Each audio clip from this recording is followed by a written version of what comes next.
새날을 여는 새벽 말씀 나눔입니다. 오늘은 2024년 5월 27일 월요일이고 말씀을 전하는 저는 강민 목사입니다. 오늘 하나님께서 우리에게 주신 말씀은 열왕기상 8장 27절에서 30절 말씀입니다.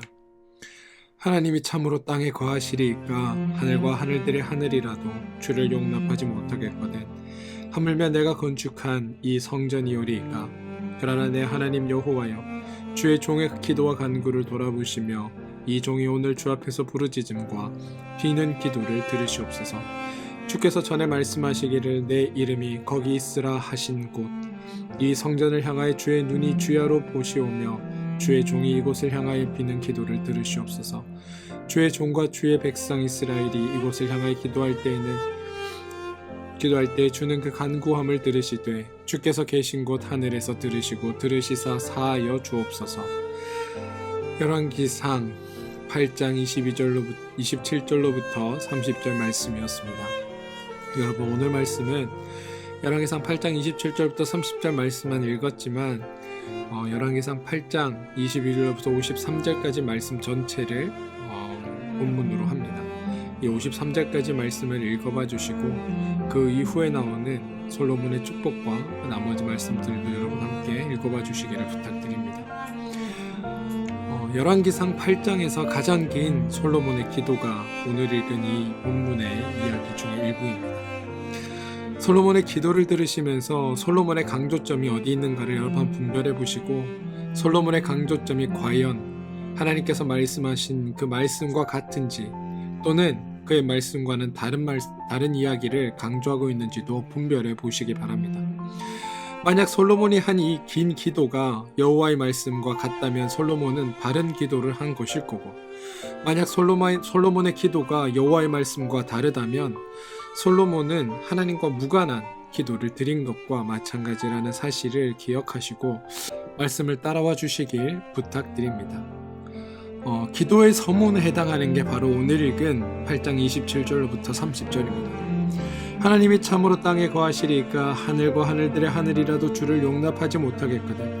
하물며 내가 건축한 이 성전이오리까. 그러나 내 하나님 여호와여, 주의 종의 기도와 간구를 돌아보시며 이 종이 오늘 주 앞에서 부르짖음과 비는 기도를 들으시옵소서. 주께서 전에 말씀하시기를 내 이름이 거기 있으라 하신 곳 이 성전을 향하여 주의 눈이 주야로 보시오며 주의 종이 이곳을 향하여 비는 기도를 들으시옵소서. 주의 종과 주의 백성 이스라엘이 이곳을 향하여 기도할 때에 주는 그 간구함을 들으시되 주께서 계신 곳 하늘에서 들으시고 들으시사 사하여 주옵소서 라고 이야기합니다. 멋진 기도처럼 보이시죠? 그런데 여러분, 여기에 솔로몬의 억지가 포함되어 있습니다. 하나님이 참으로 땅에 거하시리까 하늘과 하늘의 하늘이라도 주를 용납하지 못하겠다라고 생각했으면 그냥 그대로 두어야 합니다. 그대로 행동해야 합니다. 그런데 말과 생각은 그렇게 해놓고 기어코 억지로 성전을 지은 겁니다. 왜 그랬을까요? 지금 솔로몬은 하나님의 뜻과는 아무 상관없이 자기 마음대로 성전을 지어놓고 자기가 지은 건물이 중요하다라고 항변합니다.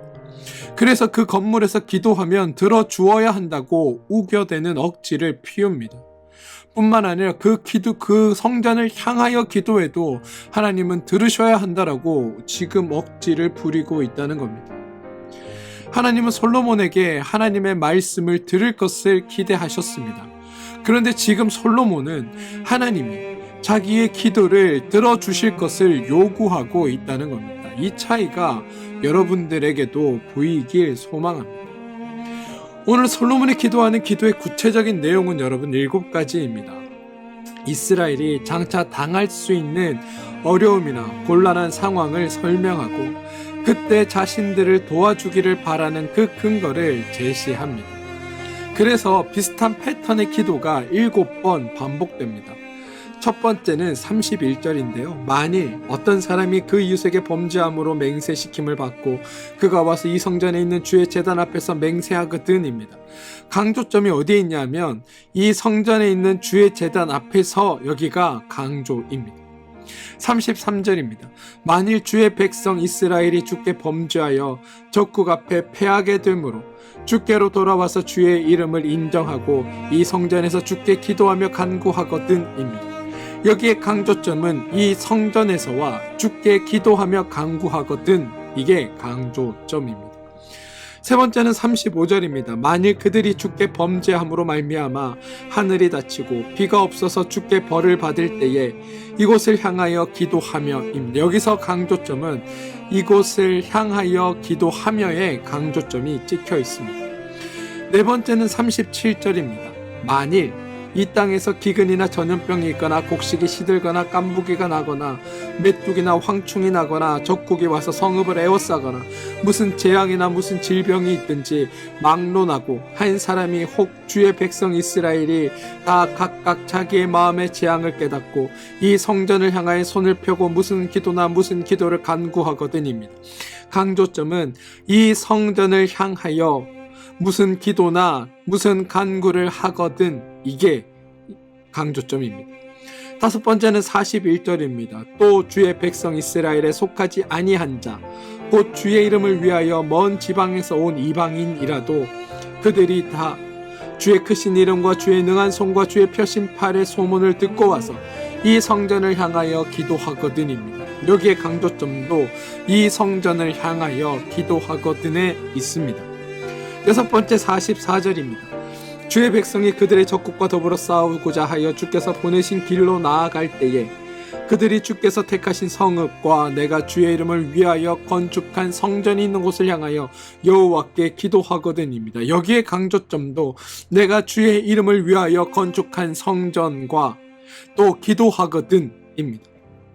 일곱 번째 마지막인데요. 46절 범죄하지 아니하는 사람이 없사오니 그들이 주께 범죄함으로 주께서 그들에게 진노하사 그들을 적국에게 넘기심에 적국이 그들을 사로잡아 원근을 막론하고 적국의 땅으로 끌어간 후에 그들이 사로잡혀간 땅에서 스스로 깨닫고 그 사로잡힌 자의 땅에서 돌이켜 주께 간구하기를 우리가 범죄하여 반역을 행하며 악을 지었나이다 하며 자기를 사로잡아간 적국의 땅에서 온 마음과 온 뜻으로 주께 돌아와서 그들의 조상들에게 주신 땅 곧 주께서 택하신 성읍과 내가 주의 이름을 위해 건축한 성전 있는 쪽을 향하여 주께 기도하거든. 여기에서도 강조점은 내가 주의 이름을 위하여 건축한 성읍과 성전 있는 쪽 그리고 기도하거든, 여기에 방점이 찍혀져 있습니다. 여러분, 솔로몬은 지혜의 왕답게 이스라엘이 당할 수 있는 위기 상황 7가지를 지금 설정하였습니다. 그리고 하나님께서 들어주시기를 간청하는 조건이 있는데 바로 성전을 향하여 기도하거든 혹은 성전에서 기도하거든 입니다. 7번 반복하는 내용이 주께서 하늘에서 들으시고 주의 백성을 돌보아 달라라는 겁니다.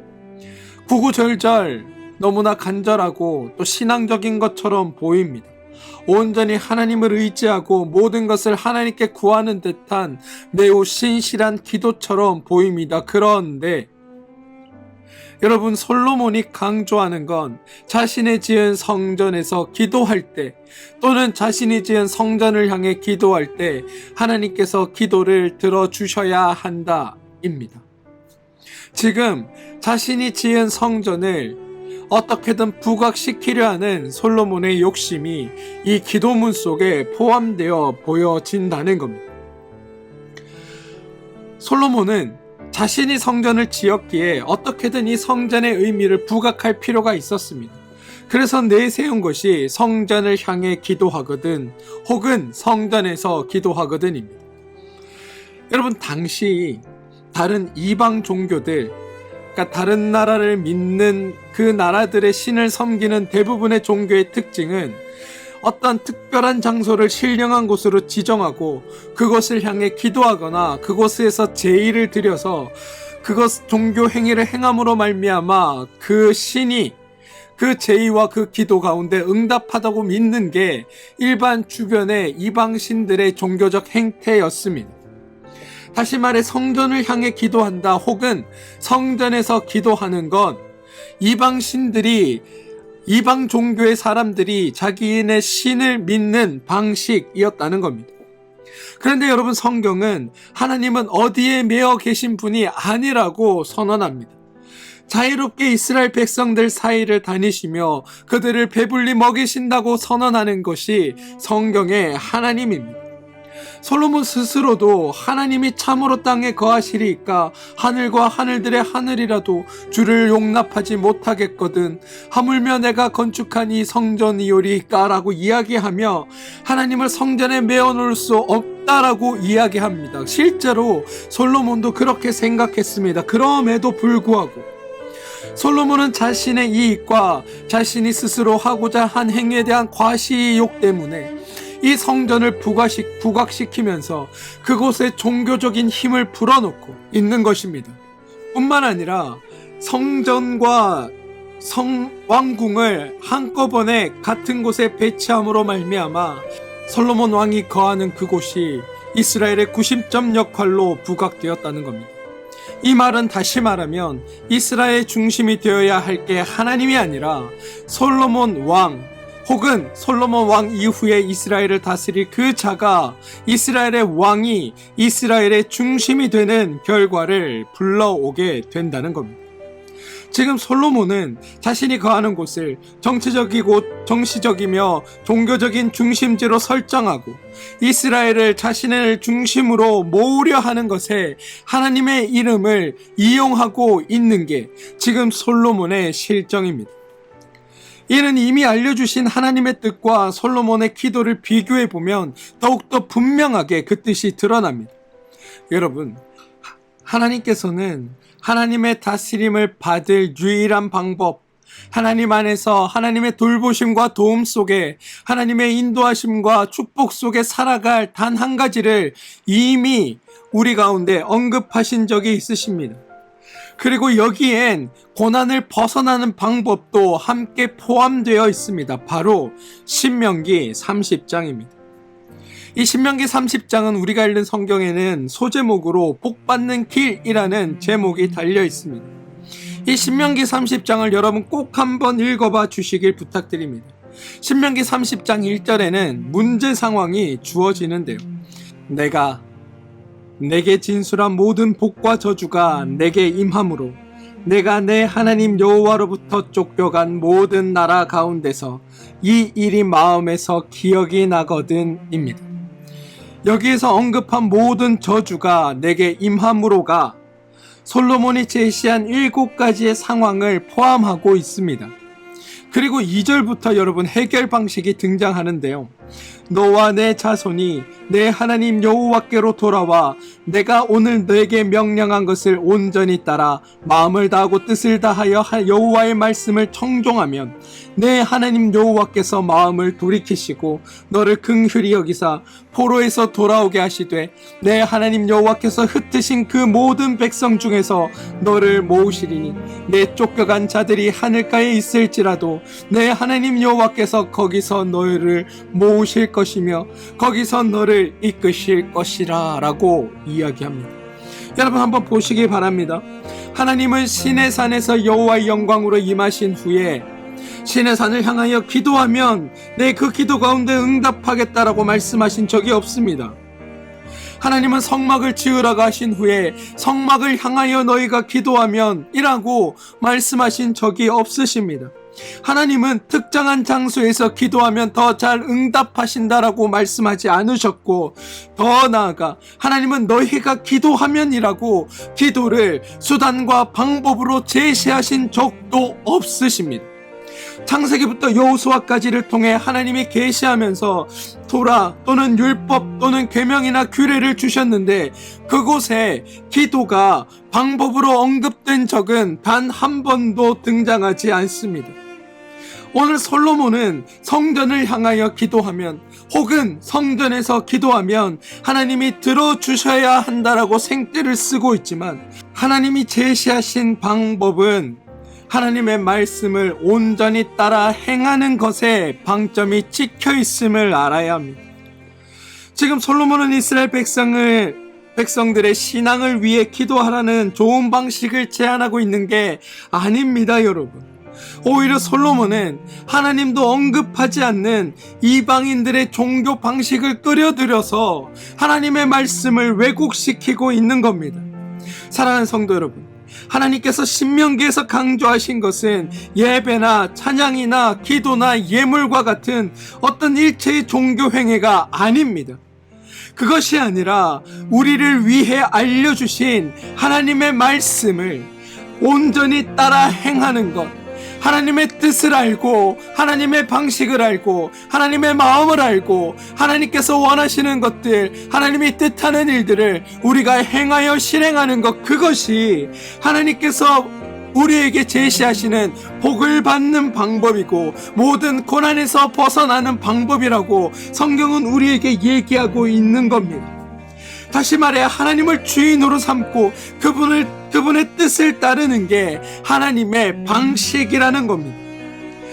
하나님은 여러분 솔로몬이 성전을 짓겠다고 이야기할 때도 그의 꿈에 나타나셔서 열왕기상 6장 12절에 내가 만일 내 법도를 따르며 내 율례를 행하며 내 모든 계명을 지켜 그대로 하면이라고 신명기의 말씀과 동일한 말씀을 하고 계십니다. 뿐만 아닙니다. 성전 봉헌식이 끝난 후 하나님은 다시 나타나셔서 열왕기상 9장에 가시면 하나님의 말씀대로 행할 것을 솔로몬에게 명령하고 계십니다. 그러니 여러분, 하나님 신앙, 여호와 신앙에서 가장 중요한 것은 성전을 향해 기도하거나 성전 안에서 기도하는 것이 아니라 하나님의 말씀을 알고 하나님의 말씀대로 행하며 하나님의 말씀을 따라 그 말씀을 지키며 살아가는 것에 성경은 방점을 찍고 있으며 이것이 가장 중요하다라고 말하고 있다는 겁니다. 신명기 30장 11절에서 하나님은 여러분 이렇게 말씀하십니다. 내가 오늘 내게 명령한 이 명령은 내게 어려운 것도 아니요 먼 것도 아니라. 사랑하는 성도 여러분, 믿는 우리에게 중요한 건 내 신앙이, 내 믿음이 얼마나 되는지를 자랑하는 것에 있지 않습니다. 세상의 원리, 죄의 종교, 인간의 사고방식은 항상 내가 행한 일을 자랑하도록 이야기합니다. 그러나 우리가 믿는 하나님 신앙, 우리가 믿는 여호와 신앙은 하나님이 행하신 일을 알고 그 행하신 일로 말미암아 감사함으로 그 삶을 누리며 살아가는 것, 그게 하나님께서 바라시는 하나님의 뜻임을 기억하시기 바랍니다. 저는 오늘 하루 여러분들이 하나님 안에서 하나님이 여러분들을 위해 해놓으신 일들과 행하신 일 때문에 즐겁고 신나고 행복한 삶, 다시 말해 복된 삶을 살게 되길 주님의 이름으로 축원드립니다. 우리가 하나님 안에서 살아간다는 건 바로 하나님의 이루심과 완성하심 속에 그 삶을 누리며 살아가는 것에 방점이 있음을 깨달으시고 주의 뜻에 따라, 주의 말씀에 따라, 주의 가르침에 따라 주를 온전히 믿고 지키며 그 말씀대로 행하는 그 복된 삶이 여러분의 삶 가운데 온전히 드러나게 되길 주님의 이름으로 축원드립니다. 하나님의 뜻을 따르는 삶, 그게 복된 삶입니다. 함께 기도하겠습니다. 주님을 내 뜻에 이용하려는 그 어리석은 믿음의 자리에 우리가 서지 않게 하여 주시옵소서. 내가 하나님을 위해 무엇을 할까 고민하지 않게 하시고 하나님이 나를 위해 해놓으신 그 일로 말미암아 나의 삶이 즐겁고 신나고 행복한 삶이 되게, 또 그런 삶을 누리는 날이 우리 가운데 오게 도와주시옵소서. 예수님의 이름으로 기도합니다. 아멘.